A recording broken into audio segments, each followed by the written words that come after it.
বন্ধুরা রেসিপিটি শুরু করার আগে আপনাদের কাছে আমার রিকোয়েস্ট রইল, রেসিপিটি যদি আপনাদের ভালো লেগে থাকে তবে অবশ্যই আমার চ্যানেলকে লাইক, শেয়ার এবং সাবস্ক্রাইব করে আমার সঙ্গে থাকবেন। বন্ধুরা, আজকে আপনাদের সঙ্গে শেয়ার করব দই বেগুন রেসিপি। ভীষণ সিম্পলভাবে বানাবো, খুব ইজিভাবে বানাবো। তো বন্ধু, তার জন্য আমি একটা এখানে 250 গ্রাম মতো বেগুন নিয়ে নিয়েছি। বেগুনটাকে আমি 4 ফালি করে কেটে নেব, একটু মোটা মোটা করে কাটতে হবে। তো বন্ধুরা দেখুন, বেগুনটাকে আমি কেটে নিয়েছি এইভাবে।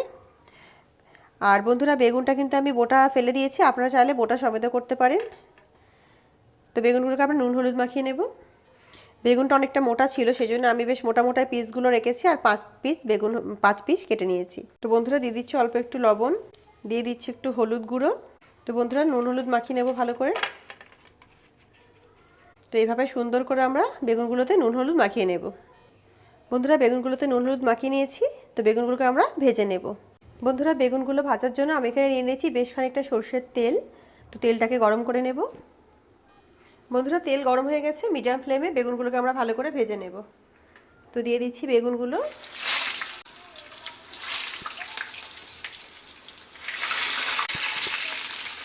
তো বন্ধুরা, বেগুনগুলোকে আমরা সুন্দর করে ভেজে তুলে নেব। তো বন্ধুরা, বেগুনগুলোকে একটু উল্টে পাল্টে দেব। তো বন্ধুরা, বেগুনগুলো গোল্ডেন করে ভাজা হয়ে গেছে, তুলে নেব। বন্ধুরা, যেহেতু দই বেগুন বানাচ্ছি, তো আমি এখানে 125 গ্রাম মতো দই নিয়ে নিয়েছি। দইয়ের পরিমাণটা একটু বেশি লাগবে। আর বন্ধুরা, এর মধ্যে আমি হাফ চামচ মতো চিনি অ্যাড করে দিচ্ছি। দিয়ে দিচ্ছি হাফ চামচ মতো লবণ, লবণটা স্বাদ মতো দেবেন অবশ্যই। দিয়ে দিচ্ছি 1 টিস্পুন ঝাল লঙ্কার গুঁড়ো, 1 টিস্পুন হলুদ গুঁড়ো, জিরে গুঁড়ো 1 টিস্পুন, দিয়ে দিচ্ছি হাফ টিস্পুন ঘরে বানানো পিওর গরম মশলা। তো বন্ধুরা, এই সব মশলাগুলোকে দইয়ের সাথে আমরা ভালো করে মিক্স করে নেব, যাতে আমাদের রান্নাটা আরও ইজি হয়ে যায়। এটা মিক্স করে নিলে কিন্তু রান্নাটা হতে একদমই বেশি টাইম লাগবে না। তো অবশ্যই এভাবে মিক্স করে নেবেন। আর আমার প্রত্যেকটা রেসিপি খুব ঝটপট করেই বানাই আমি, আর খুব সুন্দর দারুণ টেস্টও হয়। তো অবশ্যই টেস্টেও কোনো কম্প্রোমাইজ করা হচ্ছে না, আর রেসিপিটা কিন্তু খুবই দারুণ হবে আর খুব তাড়াতাড়িও হবে। তো এটাকে ভালো করে আমরা মশলাগুলোকে মিক্স করে নিয়েছি একটু জল দিয়ে।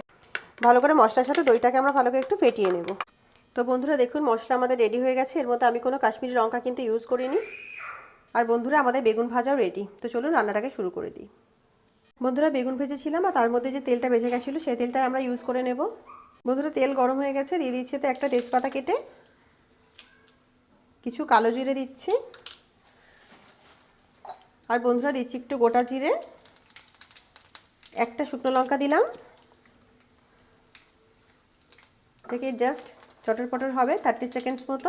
গ্যাসের ফ্লেমটাকে একেবারে কম করে দিলাম, আর এতে দিয়ে দিচ্ছি একটু হিং। তো বন্ধুরা, এতে আমি হাফ টিস্পুন মতো হিং ইউজ করলাম। শীতকালের সময় হিংটা অবশ্যই ইউজ করা ভালো। আর বন্ধুরা, এবারে এর মধ্যে যে ফাটা দইটা ছিল মশলার সঙ্গে সেটা দিয়ে দিচ্ছি।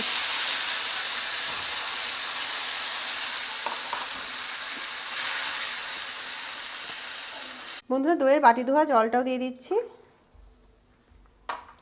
এবারে মিডিয়াম ফ্লেমে মশলাটাকে আমরা ভালো করে কষিয়ে নেব। বন্ধুরা, মশলার ওপরে দিয়ে দিচ্ছি 1 চামচ গ্রেট করা আদা।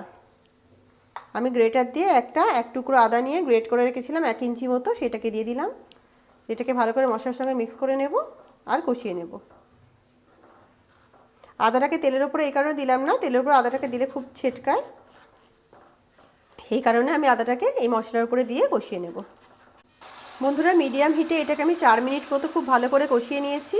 দেখুন, ওপরে তেল উঠে এসেছে। টক দইয়ের যে কাঁচা গন্ধ, মশলার যে কাঁচা গন্ধ, সেগুলো কিন্তু একেবারেই কেটে গেছে। আদার যে কাঁচা গন্ধ সেটাও চলে গেছে। তো আমাদের মশলা কিন্তু একেবারে রেডি হয়ে গেছে। এবার আমরা ওপর থেকে ভাজা বেগুনগুলোকে দিয়ে দেব।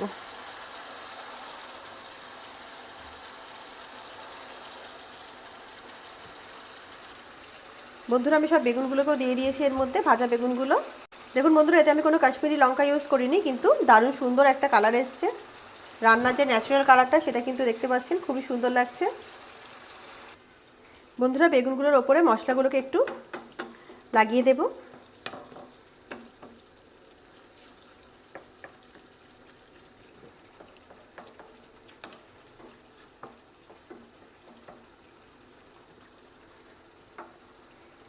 এটাকে আমরা ঢেকে দেবো বন্ধুরা, আর মিডিয়াম হিটে এটাকে আমরা জাস্ট 2 থেকে 3 মিনিট মতো কুক করে নেব। তো বন্ধুরা, মিডিয়াম হিটে এটাকে আমরা 2 থেকে 3 মিনিট কুক করে নিয়েছি। আমাদের দই বেগুন কিন্তু একেবারে রেডি হয়ে গেছে। একবার দেখে নেব। দেখতে পাচ্ছেন দারুণ সুন্দর রেসিপিটি এবং দারুণ টেস্টি, দেখেই বুঝতে পাচ্ছেন। তেলটা আপনারা আপনাদের ইচ্ছে মতো একটু কম বেশি করতেই পারেন, কিন্তু এই রেসিপিতে তেলটা একটু বেশি দিলে ভালো লাগে, ভাত দিয়ে মাখিয়ে খেতে ভীষণ ভালো লাগে। তো বন্ধুরা আমরা এটাকে অন্য একটা পাত্রে ঢেলে নেব। তো বন্ধুরা গ্যাসের ফ্লেমটা অফ করে দিচ্ছি, আমাদের নিরামিষ দই বেগুন একেবারে রেডি হয়ে গেছে। তো বন্ধুরা দেখতেই পাচ্ছেন নিরামিষ দই বেগুন কিন্তু আমার রেডি হয়ে গেছে, অসাধারণ খেতে। তো এটাকে আমরা অন্য একটা পাত্রে সার্ভ করে দেব। তো বন্ধুরা সার্ভ করে দিচ্ছি।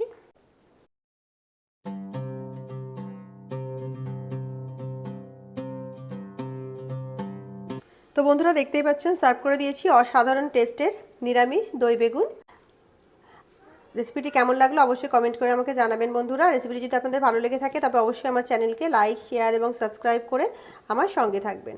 তো বন্ধুরা দেখা হচ্ছে একটা অন্য নতুন রেসিপির সঙ্গে। ততক্ষণ সবাই ভালো থাকুন, সুস্থ থাকুন। আল্লাহ হাফিজ।